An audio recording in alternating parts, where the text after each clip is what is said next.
Hi, welcome to Team ABCs. So we are developing Northchess, a very clever app made in Dart and Flutter. I'm A of the ABCs, Ahmed. And I'm B of the Team ABCs, Babur Khan. Hey, I'm C of ABC's Chris Loach. Hello everyone, I'm S of the ABCs. My name is Svitlana. I'm from Canterbury. I enjoy cooking, eating, and traveling. And I'm from Birmingham. I enjoy web development, sketching, and reading novels. I'm from Gloucester and I enjoy languages and linguistics. I live in East Sussex by the sea and I love logic. Now let's join the game. You can enter your username, but make sure it is above 3 letters, otherwise you'll get this red error.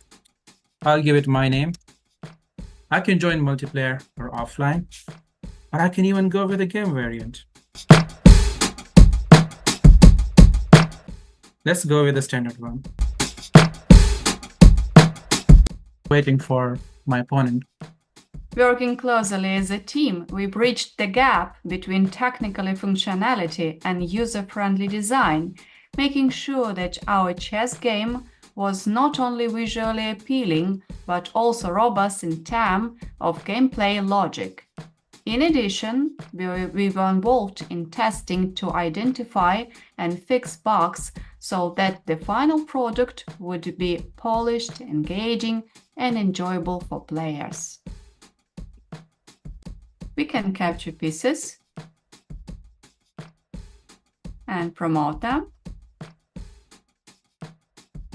Please, Queen.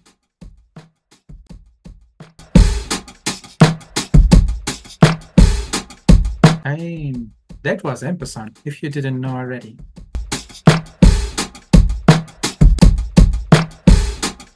And you know what else we can do? Castling. Let me check the king.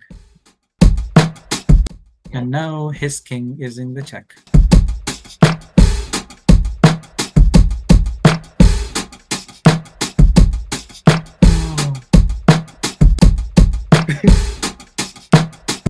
I lost. Now, I know a lot of people are bored with the standard chess, just like myself. I want the edge wrap. Let's go offline here. And I'll give it my name, although you won't be able to see it. It's there. I'm the white, and I'm also the black. I can move here. You can move here. By the time it reaches there, it can jump across the board and come here. Now we also have the horde mode.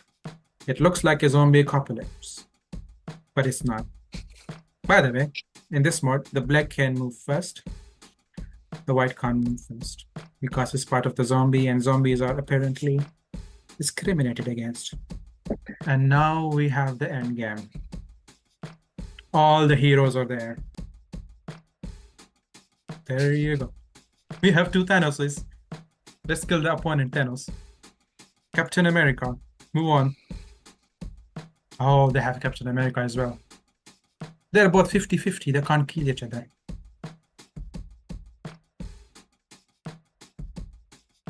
No, the Thanos won.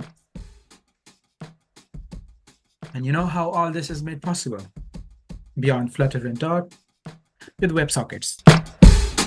So for this project, we used a technology called WebSockets, which allows for real-time two-way communication as opposed to normal kind of HTTP requests, where you have a request and then a response.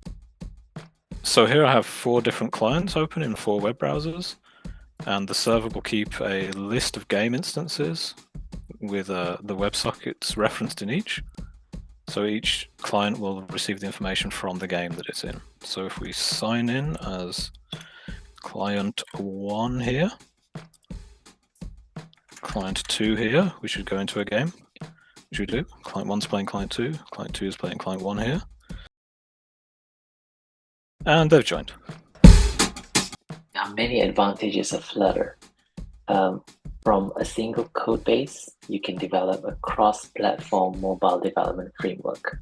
So we can see on the right, from the right, there is a web app version, and in the middle, which is a Linux version, And on the third left, we can see an Android version. And this doesn't stop here. We can also do iOS version.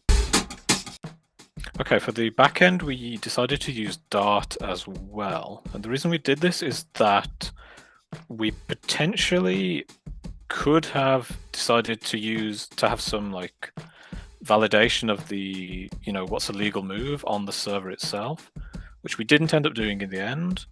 But it would have, if we had decided to do that, it would have been useful to use Dart, because we could have reused the same code in that case.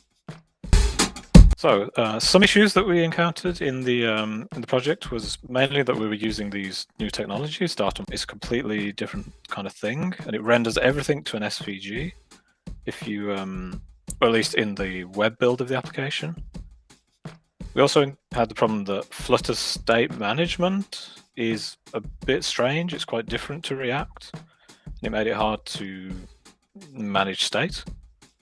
Dart as well is a compiled language, and that resulted in some unfamiliar errors, that kind of thing.